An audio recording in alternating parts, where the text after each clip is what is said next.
படவையே என எங்கே இழுக்கிறாய்? காழக வழியிலே கனவுகள் இறைக்கிறாய்.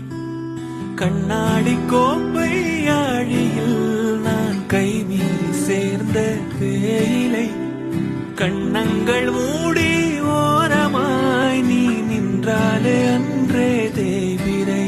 கிளியே நீ பிரிந்தால் சாகிறேன், விறகாய் உன் விழியே கேட்கிறேன். ஒளியே உன் உரசல் ஏற்கிறேன்.